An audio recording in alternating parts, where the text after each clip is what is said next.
Hey everybody, welcome back. Northernlion, The Binding of Isaac Afterbirth Plus, Forgotten, Eden. Forgotten, Eden. I love the Forgotten, okay? But I want to avoid the aspersions being cast that I play him because he's too easy. B91JMH76. Maybe like every 10th run we'll play as the Forgotten, as a little treat to myself. Stats are just horrible. We can fly, and we have spectral tears. Speed's okay. Rate of fire and damage are just horrendous. Don't mind getting a nickel right off the bat, though. A little shiny nickel. What can you buy for one of those in today's day and age? When I was a kid, double bubble bubble gum, 2 cents a piece. Later, when I was a teenager, they raised it to 5 cents a piece. Still relatively cheap. I mean, I don't know what the margin is on a single piece of double bubble bubble gum. I do know it's hard to say.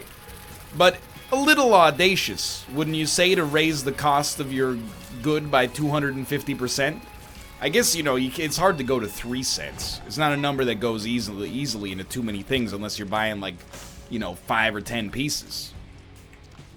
So I sympathize with them to some degree. Thank you. But still, I mean, that's, it's like if I started charging for Isaac episodes. Instead of making them free, I made them charge free times 3. Which I believe equals 9, but it's been a while. Excuse me. This is the ultimate nightmare, by the way. I will, just off the top here, as I deal with this infinity room, apologize. Voice still sounds bad. Feeling a little better. Sounding just about the same. But taking care of myself as best as I know how. It's the classic 1-2 punch of being away for a while, and then, like, when you come back, you're like, oh, cool, now I have, like, a forced vacation on top of that. See, this is why Eden is bad, and you should never play as Eden unless you're a streamer. Or, alternatively, if you're not afraid to press R to finish your run a little prematurely. Because this is just the indignity of this run.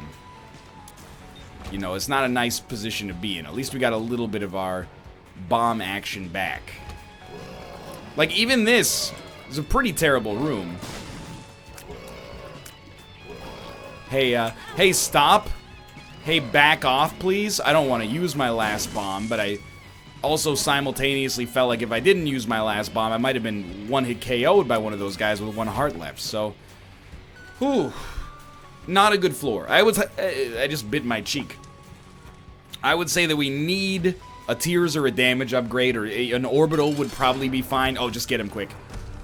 I think we did double damage there, so I'm relatively stoked. We botched that one, something fierce. Just do yourself a favor. You want to whittle Ragman down.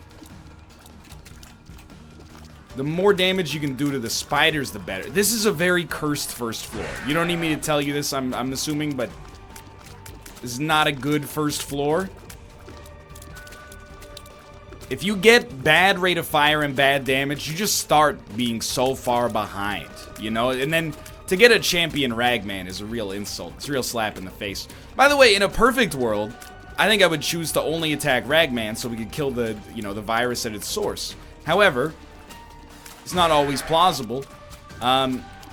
Obviously, you can only have 4 of these things on the screen at any given time, which is a great mercy. Thank you so much, Tyrone, for making that happen.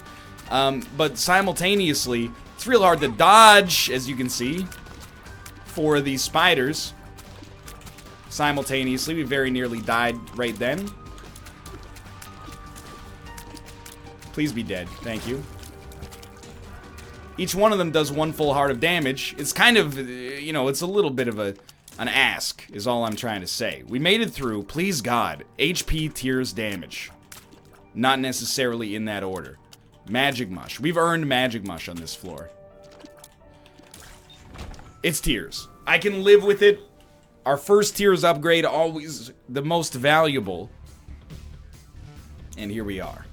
With, like, terrible damage. But at least, like, an adequate rate of fire. By the way, there were, I should say, steps that we could take to do a little better on the last floor. We should have abused the fact that we had Dead Dove. Spent a little bit more time hanging out over top of rocks, but it is what it is. You know, we made it through. get the deal with the devil on this floor and feel better about the way things look. Ooh. Baby, I love you well every day. You guys see that new Jumanji yet? And by new Jumanji, I mean the one that came out 6 months ago. I'm wrestling in my head. It's like the most innocuous debate I've been having with myself. Is it better than old Jumanji? I've got a real soft spot for old Jumanji. Robin Williams, Bonnie Hunt, Kirsten Dunst. And you're going to say, no. Yeah, Kirsten Dunst. She was all over those movies back in the day, dude. Her most productive years were like between the ages of 12 and 20, probably. Not to, you know, besmirch her recent work, Melancholia. Fargo Season 2, an actual masterpiece. Don't even try it. Thank you. It's a good movie. It's a decent movie. And I saw it as a child, but I've seen it as an adult as well. I watched it maybe like 5 or 6 years ago. But the new Jumanji, it makes me want to dislike it because I'm a little... Oh, that's so good. I'm a little bit of a curmudgeon, and I want to be like, oh, it's a little weird making a sequel to a movie like, you know, 23 years after it originally came out. I know Zathura exists, the sci-fi Jumanji, directed by Jean Favreau, who went on to direct Iron Man and also kind of star in Iron Man a little bit as the bodyguard. I'm just saying I'm kind of rambling here. I enjoy... It was like the... I think Jumanji Welcome to the Jungle might literally be like the perfect definition of a 7 or a 6 out of 10. And not in a bad way. I found myself enjoying it, but I was like, man, this movie is like... It was built to get 6s and 7s out of 10s. It's likable, but somewhat kind of like uninteresting. Everybody who watched that movie, I think, came out with like the same reaction. They were like, yeah, you know, it was better than it had any right to be. And that conversation, of which we said nothing of substance at all, has gotten us through an entire floor, although we haven't been to the item room yet. Please, God, a merciful deal with the devil, I beg you. I'm so sick, cough, cough. Hook me up. Interesting. Interesting. Of course... Oh, that's not so good. You want to pursue the guppy dream. We're going to start here to see if maybe we can get lucky and get some, ooh, caffeine pill. Don't be telepills. Okay, I'm gonna do it. It is dangerous, but I think in the end we need some kind of damage up. We can already fly, so we've got like the homemade guppy, you know, when your friend is like, oh, you know, those breadsticks you like at the Olive Garden? I found a recipe online that, you know, it's just like them. And then he makes them for you, and you go, I mean, they are breadsticks. How bad could they be? But they're not just like it. But it's kind of like a reasonable facsimile. And you didn't spend $30 going to Red Lobster just to eat 15 Cheddar Bay biscuits. That's where we're at right now. We can fly, and we make a few flies. You got the bloody right to say, hey. You fly. Fly! You be okay. Yeah, I was going to call it Super Troopers. Not Super Troopers, Super Tramp. Don't flag me for that, Google DeepMind. I'll be very upset. Tramp is a word that's really fallen out of fashion.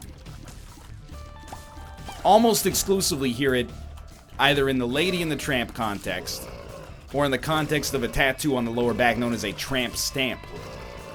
Really, the best thing that ever happened to that word was the fact that it rhymed with stamp. Otherwise, it would have faded into oblivion. I feel like I used to hear that word all the time when I was a kid. Now it's like at trollop level. It's like you never hear it. Rarely, at least. I'm just saying, the word's fallen on some hard times, and I have some sympathy for it. By the way, we got Daddy Longlegs, extremely great. We're also going to get more options, because it's a useful item. Definitely not, I mean, let's put it this way. We're at 8 minutes and 38 seconds. And we're still leaving the first floor. We only have 2 red hearts. It's not an amazing place to be, but it definitely could be worse. I thought there was a TNT barrel there. Let me hydrate here. Hydration's very important. You gotta take care of your voice. You gotta take care of your voice. That's not my real voice. Wouldn't that be messed up? I was watching this documentary on Netflix. All I watch these days are Netflix documentaries. And I'm not against it. You know, I don't think it's a bad thing. I don't think I'm smart because I watch a bunch of documentaries. You always gotta, you know, you watch these true crime documentaries, and almost all of them, they don't really take the position that the person that they're spotlighting is innocent, always. But you kind of leave and you're like, oh, I have a more humanized view of this person, so I'm less likely to believe that they actually did this heinous crime. And then you look up the particulars of the case on the internet and you go, oh, that guy's guilty.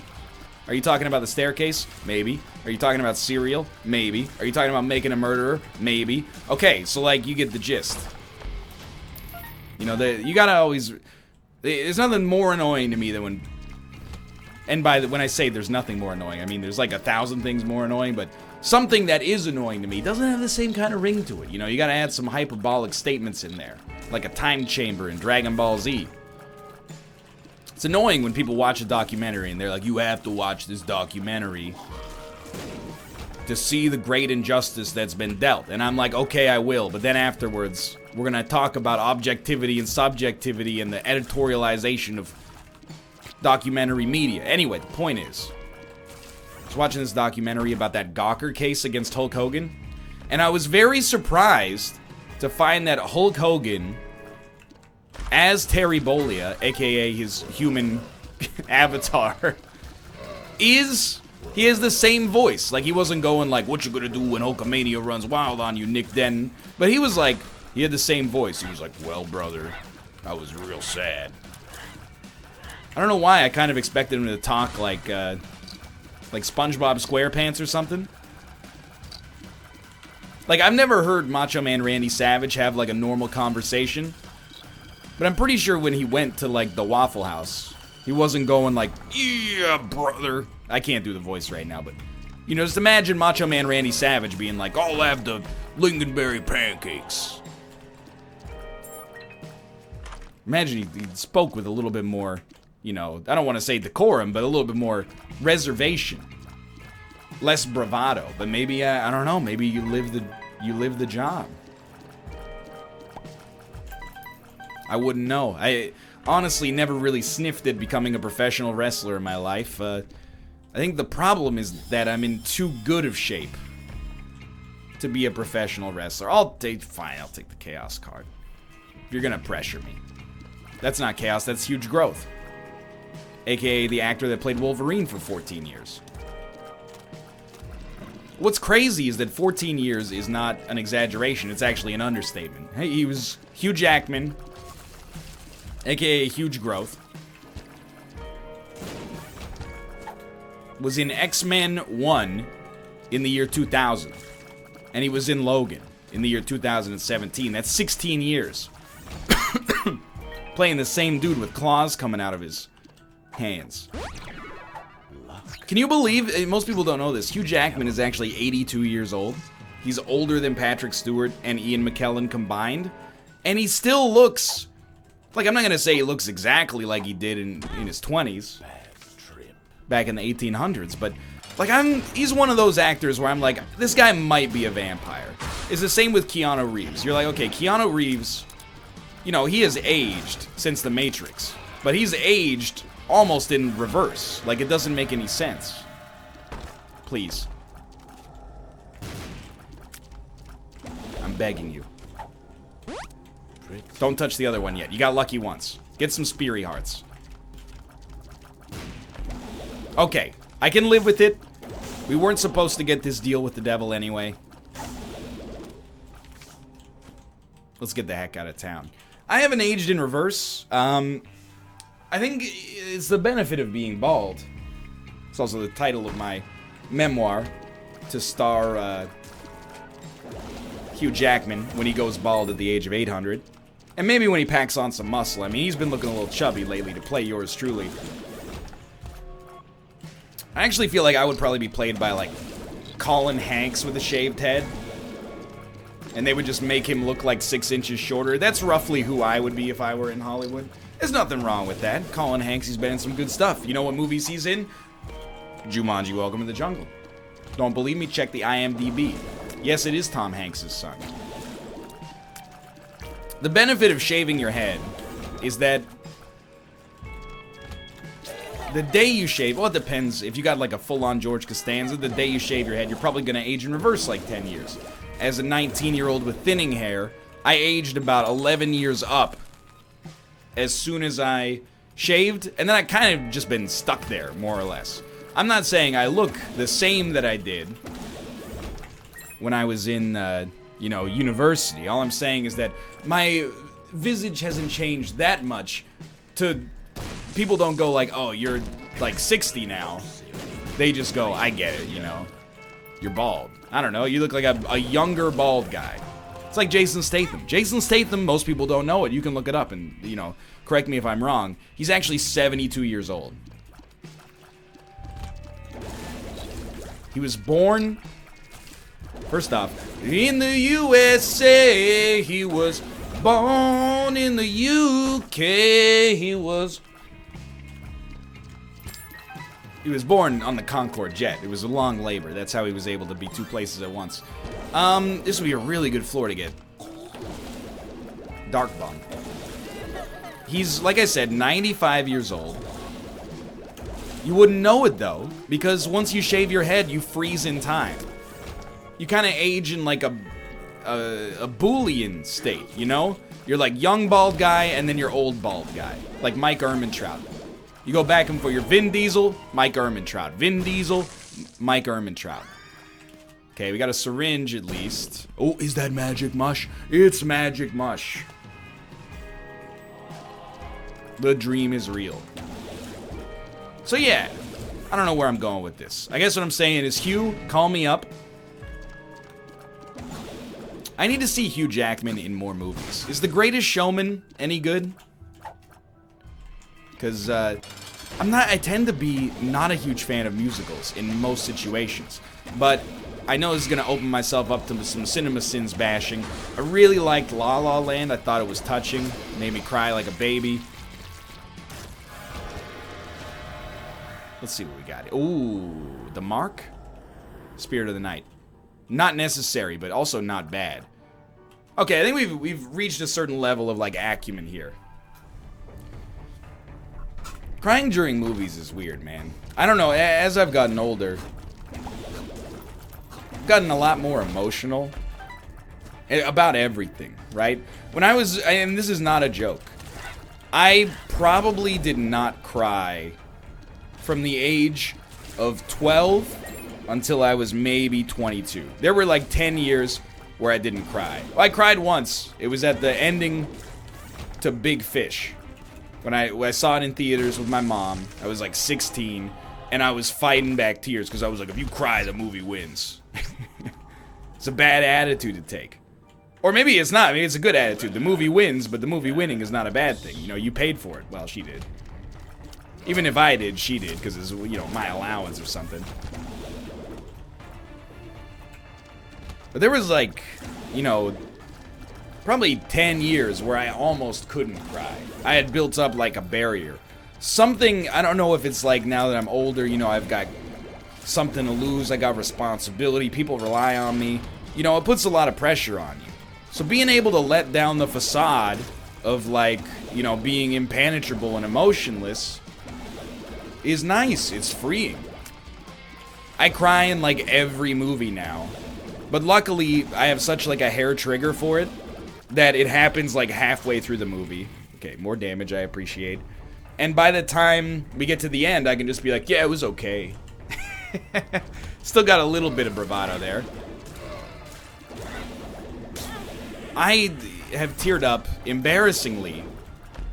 Let me put it this way, okay? I watched Dunkirk, didn't tear up at all. This is about an incredibly, I don't want to say, it's not heartwarming, but it's an inspiring tale, you know, of people coming together to defeat evil and triumph in a situation in which they, you know, it appeared that all hope was lost. It was tense.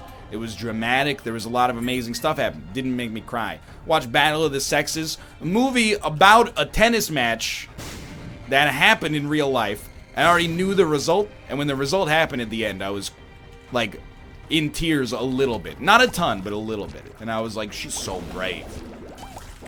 I can't believe it. She's so... Billie Jean King, she's so brave.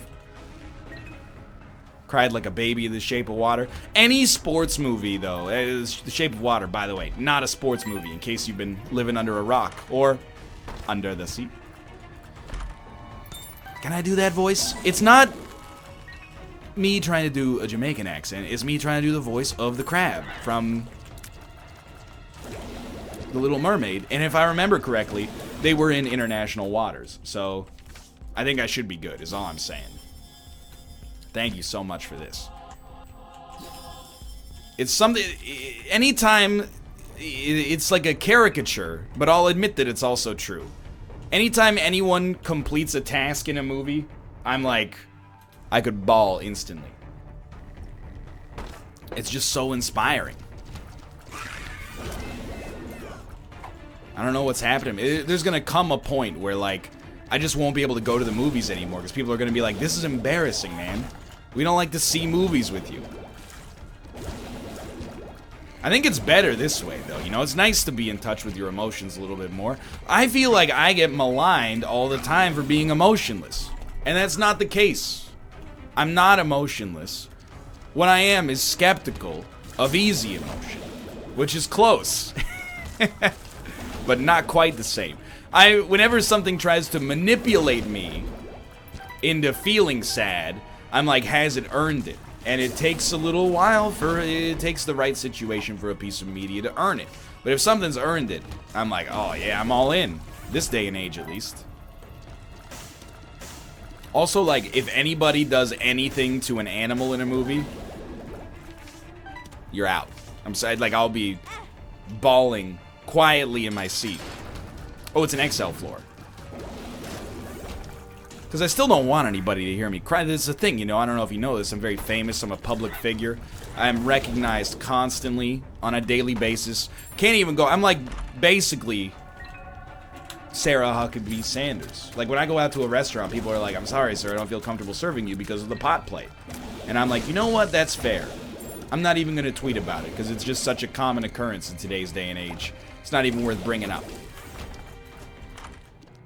We'll take it. No, we just missed our boss rush. If we'd gotten that a little earlier, we might have said yes, but this run's still popping. I'm not scared.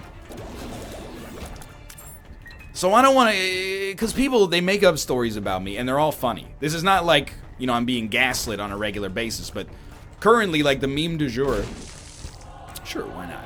On the NLSS Circle Jerk is like, I met Ryan and Kate when I was in Canada, and it's always like, I'm being a jerk to some little girl, and you know, I steal like a French fry off her plate at McDonald's, and people are like, they make up that I said want a fry about it. And I don't really take issue with the pun, even though I'm against them for the most part, which I think just makes that whole interaction even funnier.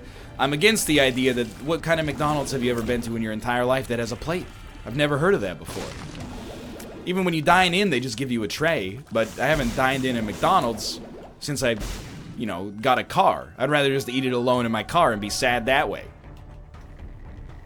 Anyway, the point is, people are not going to need to make up stories anymore if they go, I was in the theater with Ryan, and I looked over and he was bawling during Ant-Man and the Wasp, which comes out this week. We're going to see it on Thursday.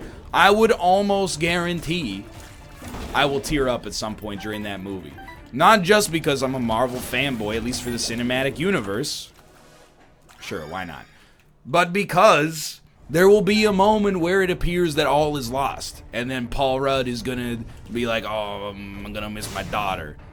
He's going to say like his daughter's name. And then I'm going to start to tear up. You can also slap a da bass. What do you got? You got shoots? Slap a da bass. I can't say it the way that he says it in I Love You Man, because my voice is destroyed, but he does say slap a da bass. Can't deny that. I don't even need to, you can ask me later. You'll be like, NL, did you cry during Ant-Man? I almost guarantee you the answer is yes. You're going to be like, what happened to you? It's a lighthearted family film that's fun for all ages. If I had been 29 when Spider-Man 2 came out, as soon as Dashboard Confessionals Vindicated started playing over the closing credits, I would have to keep my 3D goggles on.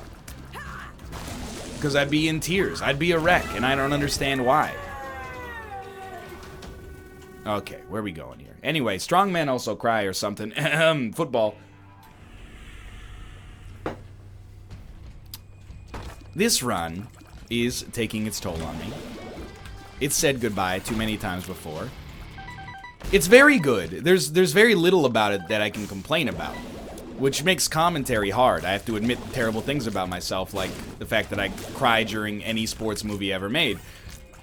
I'm trying to see, all these videos, you know, they're all about exposing my weirdness. I use myself as a conduit, because I'm actually like a normal guy, but I have a theory that everyone normal is actually weird because everybody's weird.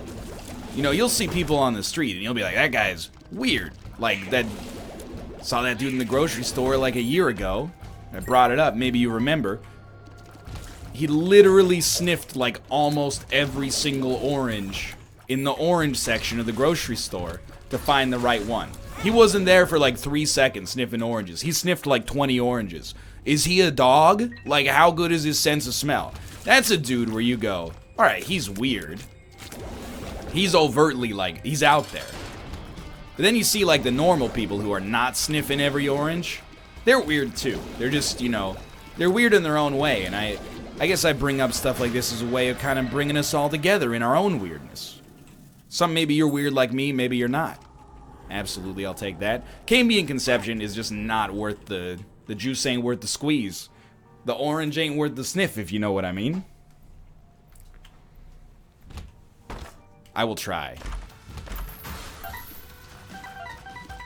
Yeah, I used to never cry in media. Games don't get me. Or at least it's a lot harder. Especially, like, if I'm streaming. Let me put it this way. If I was doing, like, Mystery Science Theater 3000 over top of Battle of the Sexes, I'm not crying. You know, I'm just not in the right headspace. That's why God of War, I think it ruffled a lot of feathers. God of War, streaming God of War, I should say, was like a really good learning lesson for me for like the kinds of games I should definitely not stream.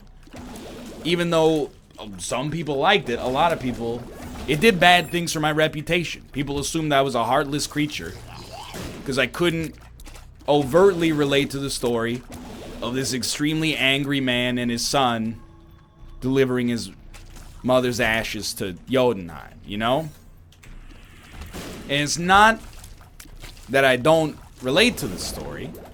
I mean, even though obviously I'm basically just like a more ripped version of Kratos.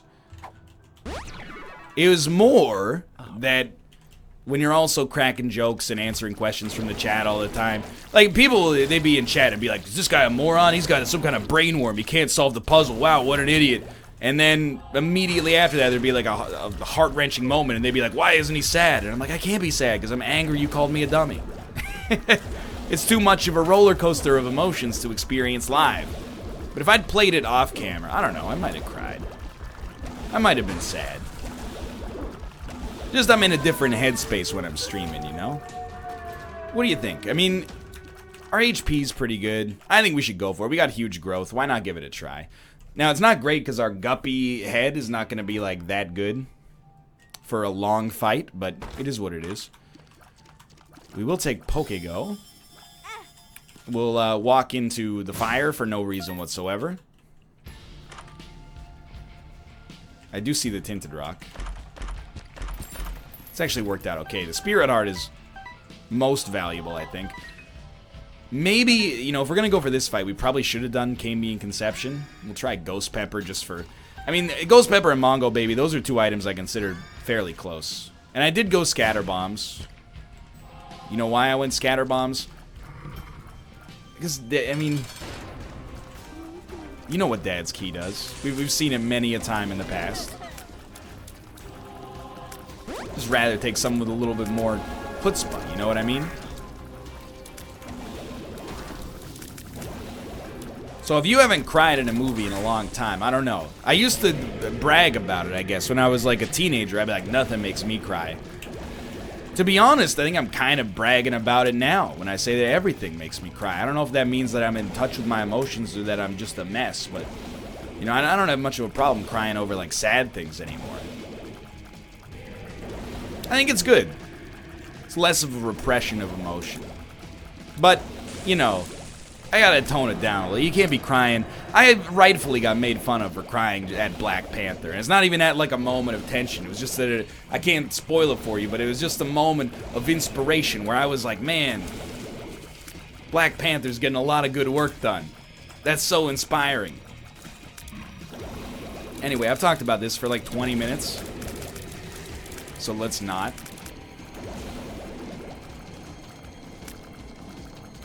You guys, I'm gonna keep talking about movies, by the way. Any of you live in this situation you live with your parents? My parents love watching movies. When I was a kid, we would go to the movie rental place like every weekend. And the way it's unfathomable the progress that we've made as a society.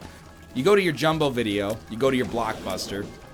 How do you decide what to watch? There's a big wall of videotapes, and your mom or your dad or yourself look at the cover and go, ooh, that seems good. And then on the front of the box it says like, Peter Travers gave it a 4 out of 5 and says a non-stop thrill ride. There's no Rotten Tomatoes. There's no smartphones to get the IMDb. All you got is the box, Peter Travers, Roger Ebert, Richard Roeper, Owen Gleiberman. You got like 6 dudes that are like Gene Siskel. Get out of here. Now, so basically, let me put it this way. I ended up watching a lot of trash movies back in the, 90s and 2000s when I lived with my parents. First, it was because I didn't have a choice. Then it was because I would be like, Dad, we shouldn't watch, this. We shouldn't watch Employee of the Month starring Matt Dillon. It has a 4 out of 100 on Rotten Tomatoes. And he'll be like, yeah, but sometimes the critics get it wrong. Then we watch it and you go, how'd you like it? And I go, I hated it. And he goes, I thought it was like okay. We could have spared ourselves that, but now, I was back there last week, and we watched a lot of movies. This is something my parents like to do. It's something I like to do. Now they go through pay-per-view, and to our, cable company's credit, Rotten Tomatoes critics and audience score is right there on the screen. I'm not saying you should use that as your harbinger for what to watch all the time, but it can at least help you avoid real stinkers. Like if you see something that's like, 20% critics like it, 20% audience likes it, it's probably not something you want to watch in a room of 4 people. The odds aren't on your side. But here's the catch. There's a new catch. And I've realized if I ever make a movie, start it with a number or the letter A. Because they go through the listing in alphabetical order until they find something that they like. So what did we watch the first night? Annihilation. I vouched for it. We got down to A, and I said, oh, what about Annihilation? That movie looks good. It got good reviews on Rotten Tomatoes. I love Alex Garland. I'm going to be honest with you, by the way. I did not like the movie Annihilation that much. I thought it was interesting. I love, big-ish budget, high-concept sci-fi that's a little weird and twisted. I loved Blade Runner 2049. And I loved Ex Machina. But Annihilation, I was like, it's interesting, but I get the themes of self-destruction and all that. I read the post-mortems and etc. But I would recommend watching it. But I was a little bit underwhelmed personally. I'm not going to say it shouldn't exist or anything. But anyway, we watched Annihilation. Everyone was like, I don't know if I really get it. And I was like, yeah, I can relate to that. What did we watch the next night? It was a landmark moment. We made it all the way down to I. We watched I, Tonya. Liked it a lot. Thought it was very fun. Didn't cry, but could have. Maybe. I mean, she lived a hard life. Funny movie as well. Anyway, I, Tonya was good. That's as far as we got. We also almost watched The Big Sick, but then... And again, I love my parents. My dad is like, well, The Big Sick, it's got a 98 and then like a 96 critic and audience. But it's a romantic comedy, and I don't really tend to like those. So what if we watch something else? That pay-per-view Rotten Tomatoes thing, it saves my dad from himself a lot of the time. Because his desire, if you give him free will to choose a movie, he's always going to choose a movie that stars Carl Urban or, Josh Duhamel, and it's going to be him in a desert holding a gun on the cover. And it'll be called something like, Fight Hard. And then he'll be like, what about, anyone heard about this one, Fight Hard? And then I go, I've never heard of it, and it probably stinks. And then he clicks on it, And it gets like 13% on Rotten Tomatoes. And I'm like, okay, he's been saved. And I greatly appreciate that, feature for existing. If you name your movie and it starts with a Z, you're missing out on a huge amount in the, 45-year-old to 75-year-old demographic. You're hamstringing yourself. Your movie should just put a character named Aaron in it. And then call it Aaron : 1, 2, 3. That's the secret. And then it's got to be great.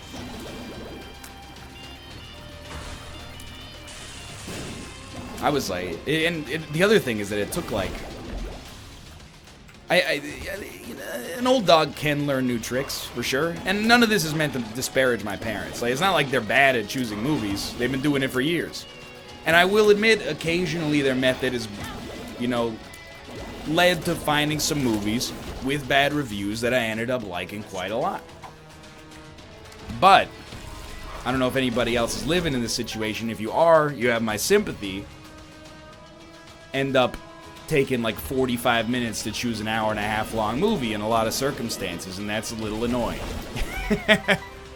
When you're like, hey, do you want to watch a movie? And it's 8 o'clock, and then by 8:45 you selected the movie. There's an app for you. You know what it should do? It should be a Netflix randomizer. And it can have all sorts of... This probably already exists, by the way.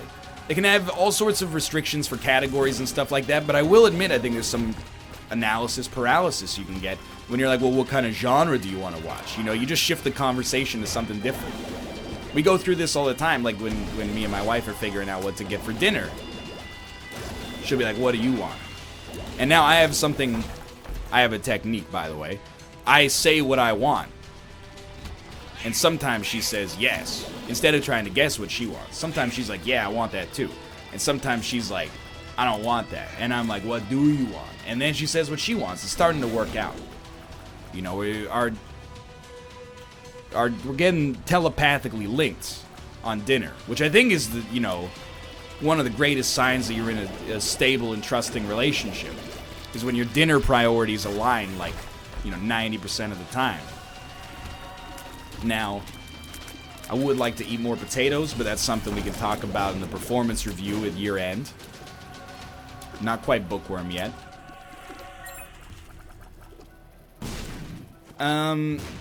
You know what? Has it been long enough? Do I like this item now? Let's give it a try. We can't become Guppy, by the way, by doubling Guppy's head, so don't get it twisted there. We have 7 luck upgrades, or 7.8 luck, I should say. Holy crap.